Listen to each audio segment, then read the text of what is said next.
नमस्कार, जनसंवाद में आपका स्वागत है दोस्तों। आज गया है नंबर फटाफट ब्रेकिंग न्यूज निकल के आ रही है। देश भर में नए हिट एंड रन कानून के खिलाफ चक्का जाम का दूसरा दिन भी रहा। ट्रांसपोर्ट सिस्टम ठप पड़ी रही, मुश्किल में रहे यात्री, झड़प होती रही पुलिस और ड्राइवर्स के बीच। यूपी से लेकर महाराष्ट्र तक वीडियोज हुए वायरल। मोदी सरकार के खिलाफ नए साल में ही चक्का जाम, बढ़ गई है मुश्किलें। दूसरी खबर में आपको बताएंगे महाराष्ट्र, दिल्ली, बिहार, यूपी और बंगाल समेत इन राज्यों में इंडिया गठबंधन का सीट शेयरिंग मामला तैयार, बताएंगे कैसे, बड़ी खबर। तीसरी खबर में आपको बताएंगे पीएम ऑफिस जा रहे कांग्रेसियों को पुलिस से झड़प, रास्ते में 5 बैरिकेडिंग में से एक तोड़ी। आईआईटी बिच्छू गैंगरेप से घेराव करने जा रहे थे, जमकर हंगामा। तीसरी खबर में आपको बताएंगे ओवैसी को जूते मारने पर 1 करोड़ रुपए के इनाम का किसने कर दिया है ऐलान, मच गया है बवाल। ये भी आपको बताएंगे बड़ी अपडेट, जहां आपकी बार 400 पार, तीसरी बार मोदी सरकार। क्या है कांग्रेस पार्टी का नया नारा और कैसे हिट एंड रन कानून ले डूबेगा मोदी का 400 पार वाला नारा, ये भी बताएंगे। और हम पैनल और निलंबन को नहीं मानते हैं, एक्शन हुआ तो डब्ल्यूएफआई के ब्रिजभूषण खेमा फिर बोलने लगा, ये भी हम आपको बताएंगे, एक एक करके बताएंगे। जहां सबसे बड़ी बात निकल के आई है दोस्तों, आखिर कैसे हंगामे के बीच जो है वो लग गया है हमास को तगड़ा, हमास ने दिया इजराइल को तगड़ा झटका, ये भी बताएंगे। और कैसे मौत के घाट उतार रहे हैं इजरायली सैनिकों को। लेकिन उससे पहले एक छोटा सा निवेदन, अगर आपने चैनल को सब्सक्राइब नहीं किया तो पल पल के अपडेट के लिए चैनल को सब्सक्राइब करना ना भूलिए दोस्तों। दरअसल सबसे पहली और बड़ी अपडेट निकल के आई है, देश भर में नए हिट एंड रन कानून के खिलाफ चक्का जाम का दूसरा दिन। ट्रांसपोर्ट सिस्टम ठप, बढ़ी मुश्किलें। दरअसल केंद्र सरकार द्वारा लाए गए नए हिट एंड रन कानून के खिलाफ देश भर में ट्रक और ट्रम्पर चालकों के हड़ताल का दूसरा दिन रहा। हड़ताल से ट्रांसपोर्ट सिस्टम पूरी तरीके से ठप रहा। ऐसे में लोगों की मुश्किलें बढ़ गई हैं। हड़ताल का असर उत्तर प्रदेश, दिल्ली, हरियाणा और मुंबई से लेकर इंदौर तक भी देखा गया। इन जगहों पर ट्रक चालकों ने ट्रकों को सड़कों पर खड़ा करके जाम लगा दिया। पेट्रोल पंपों पर लंबी लाइनें देखने को मिली। ट्रक चालकों की हड़ताल 1 जनवरी से शुरू हुई थी, जो कि आज 3 जनवरी तक चलने के आसार बताए जा रहे हैं। केंद्र सरकार द्वारा लाए गए नए हिट एंड रन कानून के खिलाफ फिलहाल 1 जनवरी को शुरू हुई, 3 जनवरी तक चलेगी। केंद्र सरकार द्वारा लाए गए नए हिट एंड कानून के मुताबिक अगर कोई डंपर या ड्राइवर किसी को कुचलकर भाग जाता है तो उसे 10 साल की जेल होगी, साथ ही उसे 7 लाख रुपए जुर्माना भी देना होगा। पुराने कानून के तहत इस मामले में 2 साल की सजा का प्रावधान था और कुछ ही दिनों में आरोपी ड्राइवर को जमानत मिल जाती थी। ऐसे में ट्रक चालकों का कहना है कि मौजूदा कानून गलत है और इसे सरकार को वापस लेना चाहिए। अब इस कानून के खिलाफ देश भर के ट्रक ड्राइवरों में गुस्सा देखने को मिल रहा है। कानून के खिलाफ ग्रेटर नोएडा के इकोटेक 3 क्षेत्रों को भी ट्रक मालिकों ने ट्रक खड़े कर जाम लगा दिया और जमकर नारेबाजी की। बाद में पुलिस के समझाने पर उन्हें अपने ट्रक हटा दिए। मध्य प्रदेश के इंदौर में भी ट्रक चालकों के हड़ताल का असर देखने को मिला। हड़ताल का असर पेट्रोल पंप पर भी पड़ा। यहाँ पेट्रोल पंप पर गाड़ियों की लंबी लाइनें लगी रही। हड़ताल की वजह से अलग अलग राज्यों में ईंधन पेट्रोल पंप तक नहीं पहुंच पा रहे हैं। जैसे ही खबर लगी, पेट्रोल पंप पर पेट्रोल लेने की लोगों की भीड़ उमड़ गई और पेट्रोल पंप पर वाहनों की लंबी कतारें लग गई हैं। हड़ताल महाराष्ट्र में भी रहा। महाराष्ट्र में तो झड़प हो गई, यानी एक तरीके से पुलिस प्रशासन के लोगों को पर ही जो है वो भारी पड़ गए और ड्राइवरों ने जो उनको ही घेर कर पीटना शुरू कर दिया है। ट्रक ड्राइवरों की हड़ताल का असर ये देखने को मिल रहा है कि चंडीगढ़ के शर्तों पर पेट्रोल मिल रहा है। एमपी हाईकोर्ट का सरकार को आदेश तत्काल हड़ताल को खत्म कर गए। इस बीच पेट्रोल और डीजल की भी किल्लतें देखने को मिल रही है। प्याज महंगे होते चले जा रहे हैं। महंगाई देश में चरम पर है। मोदी सरकार के इस कानून का असर बड़ी ही भीषण तरीके से दूसरे दिन भी देखने को मिला, जहां यात्री भी परेशान रहे। फिलहाल हिट एंड रन कानून, आपको क्या लग रहा है कि क्या ये वाकई में ड्राइवरों के शोषण का एक नया कानून नहीं है? क्या ये काला कानून नहीं है? आप अपने सुझाव देना ना भूलें। ड्राइवरों की चिंता है कि मौके पर रहे तो भीड़ के गुस्से का सामना करना पड़ सकता है। इस दौरान भीड़ के उग्र होने पर जान जाने का खतरा है। भीड़ से बचे तो 2 साल की जगह 10 साल जेल में काटना पड़ेगा। उनके लिए आगे कुआं पीछे खाई वाले हालत है। एक और अपडेट, महाराष्ट्र, दिल्ली, बिहार, यूपी और बंगाल समेत इन राज्यों में इंडिया गठबंधन का सीट शेयरिंग फार्मूला तैयार। जी हाँ दोस्तों, आपको बता दें लोकसभा चुनाव से पहले एकजुट हुए Indian national development inclusive alliance यानी इंडिया गठबंधन की सीट शेयरिंग की संभावित तस्वीरें सामने आ गई हैं। सूत्रों ने बताया है कि लोकसभा में विपक्ष की सबसे बड़ी पार्टी कांग्रेस 320 से 330 सीटों पर चुनाव लड़ सकती है। इसमें करीब 250 सीटें ऐसे राज्यों में है जहां कांग्रेस अकेले लड़ सकती है, जबकि करीब 75 सीटें उन 9 राज्यों में है जहां कांग्रेस सहयोगियों के साथ गठबंधन में है। सूत्रों ने बताया है कि कांग्रेस की गठबंधन कमेटी सीटों के संबंध में अपनी रिपोर्ट पार्टी अध्यक्ष मल्लिकार्जुन खड़गे को सौंप सकती है। प्रदेश इकाइयों में चर्चा कर चुकी कांग्रेस की राष्ट्रीय कमेटी कुल 3 जनवरी पार्टी अध्यक्ष खड़गे को अपनी रिपोर्ट सौंप देंगे और इसके बाद कांग्रेस नेतृत्व सीट बंटवारे पर सहयोगी दलों से बातचीत करेंगे। अगली एक और अपडेट निकल के आई है, राहुल गांधी का बड़ा ऐलान। इस बार यात्रा के दौरान 2 राज्यों में ज्यादा दिन तक बिताएंगे राहुल, ममता के गढ़ से बनाएंगे दूरी। जी हां, पूर्व कांग्रेस प्रमुख राहुल गांधी की आगामी नया यात्रा 14 जनवरी से मणिपुर के इम्फाल में शुरू होगी और इस यात्रा के मार्ग में आने वाले 14 राज्यों में से कुल राज्यों को अतिरिक्त महत्व देने की संभावना है। इसमें उत्तर प्रदेश और गुजरात समेत शामिल है। 2 राज्यों के नाम न छापने का अनुरोध करते हुए उन्होंने कहा है कि राहुल की यात्रा अंतिम मार्ग अभी तय नहीं हुई है, लेकिन वे इन राज्यों में सबसे ज्यादा समय बिताएंगे और लगभग 1 सप्ताह बिताएंगे। उत्तर प्रदेश में 80 लोकसभा सीटें हैं, लेकिन यहां से कांग्रेस का केवल 1 सांसद है। सोनिया गांधी रायबरेली से लोकसभा सांसद हैं। पिछले 2 लोकसभा चुनाव में गुजरात की सभी 26 सीटें भारतीय जनता पार्टी के खाते में गई हैं। भाजपा 1998 से राज्य में सत्ता में है। राहुल की यात्रा की बात करें तो योजना में शामिल दोनों नेताओं ने कहा है कि पिछले साल की भारत जोड़ो यात्रा दौरान शामिल नहीं किए गए राज्यों को भारत न्याय यात्रा में प्राथमिकता दी जाएगी। हालांकि पश्चिम बंगाल को इसमें भी बाहर किया गया है। यूपी और गुजरात में 6 से 7 दिन तक गुजारने की तैयारी चल रही है। एक और अपडेट, पीएम ऑफिस जा रहे कांग्रेसियों को पुलिस से झड़प, रास्ते में 5 बैरिकेडिंग में से 1 तोड़ी। आईआईटी बीएचयू गैंगरेप केस में घेराव कर रहे थे। वाराणसी में कांग्रेसियों और पुलिसकर्मियों के बीच झड़प हो गई। मंगलवार दोपहर आईआईटी बीएचयू गैंगरेप के विरोध में कांग्रेसी पीएम ऑफिस का घेराव करने जा रहे थे। उन्हें रोकने के लिए पुलिसकर्मियों ने 5 जगहों पर बैरिकेडिंग की थी, मगर कांग्रेसियों ने पहली बैरिकेडिंग तोड़ दी थी। इसके बाद पुलिस ने उसकी घेराबंदी कर दी। पुलिस ने करीब 200 मीटर पहले गुड़गांव चौराहे के पास रोक लिया गया था। इसके बाद कांग्रेस नेता सड़क पर बैठ गए। पुलिस के अफसरों से कांग्रेस पदाधिकारियों की तीखी नोकझोंक और धक्का मुक्की हुई है। हालांकि पुलिस ने उन्हें आगे नहीं बढ़ने दिया। इसके बाद सड़क पर बैठकर कांग्रेसियों ने रघुपति राघव राजाराम की स्तुति की। 50 मिनट बाद कांग्रेसियों ने प्रदर्शन रोक दिया। दरअसल बनारस में लगातार प्रोटेस्ट जारी है। जिस तरीके से भारतीय जनता पार्टी के सहयोगी जो है वो काम करने वाले उनके आईटी सेल से गैंगरेप किया था। एक और अपडेट निकल के आई है दोस्तों, ओवैसी को जूते मारने पर 1 करोड़ का इनाम। अयोध्या में परमहंस आचार्य उल्टे सीधे बयानबाजी के लिए जाने जाते हैं। अयोध्या में रामलला की प्रतिष्ठा की तारीख नजदीक आने के साथ इन मुद्दों पर सियासत भी तेज हो रही है। अयोध्या के जगतगुरु परमहंस आचार्य ने एआईएमआईएम नेता असदुद्दीन ओवैसी को जूता मारने पर 1 करोड़ रुपए का ऐलान कर दिया है।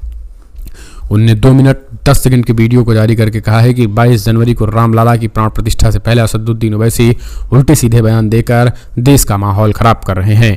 उन्हें एक जूते मारने पर 1 करोड़ रुपए दिया जाता है, जिसको जितने जूते कोई मारेगा उसे उतने करोड़ का इनाम दिया जाएगा। जगत गुरु परमहंसाचार्य ने कहा है कि सर्वोच्च न्यायालय के प्रति अनास्था प्रकट करने के लिए ओवैसी ने उसी समय जहर उगल दिया था। इस तरीके की चीजें जो है वो कही जा रही हैं।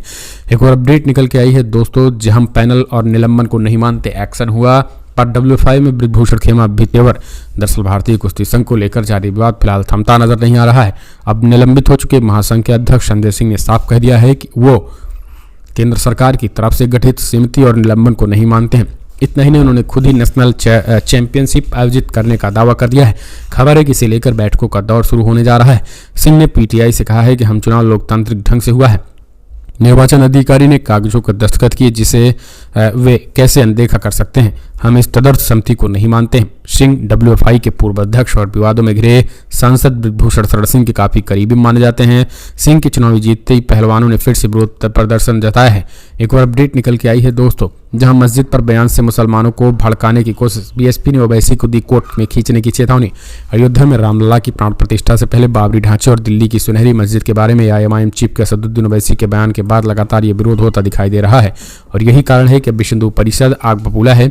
BSP के संयुक्त महासचिव सुरेंद्र जैन ने मंगलवार को ओवैसी को उनकी टिप्पणी के लिए चेतावनी दी और युवाओं को कहा कि मैं आपको बता रहा हूं कि हमने अपनी मस्जिद खो दी है और आप देख रहे हैं कि वहां क्या किया जा रहा है। क्या उनके दिल में दर्द नहीं? इस तरीके की चीजें जो है BSP ने असदुद्दीन ओवैसी को एक तरीके से भड़काऊ बयान देने वाला बताया है। एक और अपडेट निकल के आई है दोस्तों, के पास चीन के हथियारों का जखीरा।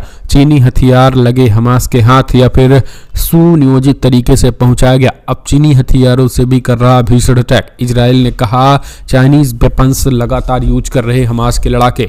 दरअसल दोस्तों आपको बता दें, इतने अत्याधुनिक टेक्नोलॉजी वाले देश से इस तरीके से और इतने लंबे समय तक युद्ध में थमे रह पाना ये हमास के लिए ऐसे ही पॉसिबल नहीं हुआ है।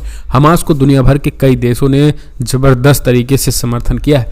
हमास के लड़ाकों ने अपने ही दम पर, अपने कौशल पर जो हथियार बनाए थे उससे तो इजरायली सैनिकों पर कहर बनकर टूटे ही रहे हैं, लेकिन कुछ अत्याधुनिक वेपन है जिससे इजराइल की अत्याधुनिक गाड़ियां जो है वो तबाह हो रही हैं।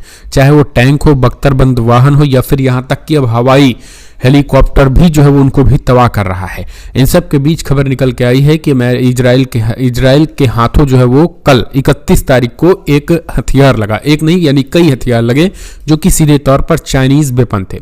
इस बीच आईडीएफ ने इस बात को दावा किया कि बड़े पैमाने पर चाइनीज हथियार जो है वो हमास के लड़ाकों के पास हैं, यानी हमास के लड़ाकों के पास चाइनीज हथियार है। इस रिपोर्ट को जरा देखिए, ये अल जजीरा रिपोर्ट बताई जा रही है। कहा जा रहा है कि IDF finds Chinese weapon used in Gaza.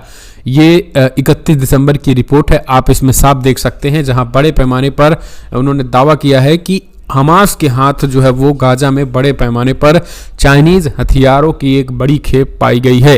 क्या आखिर हमास के हाथों चीनी हथियारों की खेप या कोई इजराइल क्या चीन को जानबूझकर बदनाम कर रहा है, या फिर हमास चाइना ने सीधे तौर पर हमास को समर्थन दिया था और बड़े पैमाने पर चीनी हथियारों पर वहीं आईडीएफ ने धावा बोल दिया और आईडीएफ के वो हाथ लग गए हैं। आखिर क्या मामला है? लेकिन बड़े पैमाने पर इससे पहले भी हथियारों से जो है वो अटैक कर रहा है। हमास भी लगातार उन्हीं कुछ चाइनीज हथियारों से, रशिया हथियारों से अटैक भी कर रहा है। इस बीच नॉर्थ कोरिया के अभी हथियारों को भी पता चल चुका है। तो एक तरीके से दुनिया भर के तमाम देश, खबर निकल के आई है कि अभी इजराइल का कहना है कि सीरिया के रास्ते होते ही रफा बॉर्डर से जो है वो बड़े पैमाने पर चीनी हथियार हमास तक पहुंचाए गए हैं।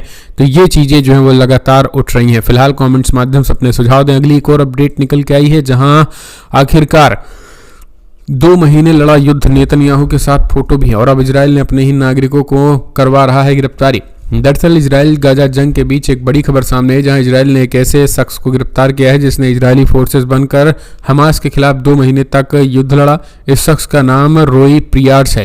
रोई पर इजरायली सेना की वर्दी पहनकर युद्ध लड़ने का आरोप है। इसके अलावा इस शख्स को हथियार चोरी करने का भी आरोप लगाया गया है। रोई ने इससे पहले इसमें से कभी भी सेना में काम नहीं किया था, मगर 7 अक्टूबर को जंग के बाद उसने इजरायली फोर्सेस की यूनिट में घुसकर उसकी वर्दी पहनकर एंट्री कर हमास से लोहा लिया। गाजा पहुंचकर उसने 2 महीने तक हमास के लड़ाकों के साथ युद्ध लड़ा, लेकिन पिछले महीने की 17 तारीख को उन्हें गिरफ्तार कर लिया गया। 35 साल के रोई पर सेना के भेष में जंग लड़ने और हथियार चोरी करने का आरोप है। रोई के खिलाफ एक अभियोग दायर किया गया है और इसके मुताबिक रोई पर आरोप है कि उसने 7 अक्टूबर को हमास के हमलों के बाद अराजक स्थिति पर का फायदा उठाकर सेना के भेष में जंग में शामिल हो गया। इस दौरान उसने हथियार, युद्ध सामग्री सहित कई सेंसिटिव कम्युनिकेशन इक्विपमेंट की चोरी भी कर ली है। हमास के जंग के दौरान उसने गाजा में कई बार देखा गया। इजरायली मीडिया के मुताबिक उसने प्रधानमंत्री बेंजामिन नेतन्याहू के साथ भी देखा गया। दरअसल पीएम नेतन्याहू जब युद्ध की स्थिति का जायजा लेने गए थे तो उन्होंने अपने सैनिकों से मुलाकात की थी। उस दौरान उसने इजरायली फोर्सेस के साथ तस्वीर खिंचवाई थी। इस तस्वीर में इजरायली वर्दी के बेस में भी रोई शामिल है। कहा जा रहा है कि इजराइल को अब यह जंग जो है भारी पड़ रही है, क्योंकि सैनिक जो है वो सेना के बड़े पैमाने पर लोगों ने जब हाथ खड़े कर दिए तो वहां के जो आम निवासी थे उनको जंग के मैदान में उतारने का आदेश दिया गया। अब आम नागरिक, उन्हीं में क्रिमिनल माइंड के लोग जो हैं वो भी जंग में घुस रहे हैं और हथियारों को चुरा रहे हैं। ऐसे में इजरायली सैनिकों को एक तरीके से ये भी चीज़ें टेक्निक भारी पड़ती हुई दिखाई दे रही है। एक और अपडेट निकल के आई है दोस्तों, जहां आखिरकार आईडीएफ बहुत सैनिक मारे गए, बहुत घायल हुए। जिस विस्फोट में एक सैनिक मारा गया है उसमें 11 सैनिक घायल हुए हैं। पिछले 24 घंटे में 5 अस्पतालों में 51 घायल आईडीएफ पहुंचे हैं। अल नकब के सोरका हॉस्पिटल में हेलीकॉप्टर द्वारा 24 घायल सैनिकों को लाया गया है। खुद ये बातें इजरायली मीडिया ने दावा किया है। दूसरा, जेरूसलम के हद्दास हॉस्पिटल में 11 घायल सैनिकों को लाया है। जेरूसलम के सरजा सेडिकल हॉस्पिटल में 2 हेलीकॉप्टर से 8 घायल सैनिकों को लाया गया है। उत्तरी इजराइल के अदमुट हॉस्पिटल में लेबनान से बॉर्डर से हिजबुल्लाह की मार से घायल 5 आईडीएफ सैनिक भर्ती हुए। तेल अवीव के विल्सन हॉस्पिटल में 3 इजरायली सैनिक घायल हुए हैं। वो माना जा रहा है हवाई हमले में घायल हुए हैं। तो ये सारे पूरी तरीके से 5 हॉस्पिटलों में लगभग 50 से ज़्यादा इजरायली सैनिकों को 24 घंटे के अंदर ही जो है वो गंभीर रूप से घायल है, उनको भर्ती कराया गया। एक और अपडेट निकल के आई है दोस्तों, आखिर क्यों ईरान और अमेरिका के बीच तनाव चरम पर पहुंच चुका है, दिखाई एक दूसरे की आंख। दरअसल रूस और यूक्रेन युद्ध गाजा जंग के बीच लाल सागर में बारूदी बवंडर उठा है। पिछले 2 महीने से सुलग रहे लाल सागर में जल परमाणु सुनामी की आशंका बढ़ गई है। हूती ने पश्चिमी देशों से सीधे जंग का ऐलान कर दिया है। वहीं अमेरिका ने भी विनाशकारी तैयारी कर ली है। उधर ईरान ने भी लाल सागर में अमेरिकी घेराबंदी कर दी है। ईरान ने युद्धपोत अलबरोज को समंदर में उतार दिया है, यानी लाल सागर में विध्वंसक रण शुरू होने वाला है, जिसमें एक तरफ से हूती और ईरान होंगे, दूसरी ओर अमेरिका और नाटो।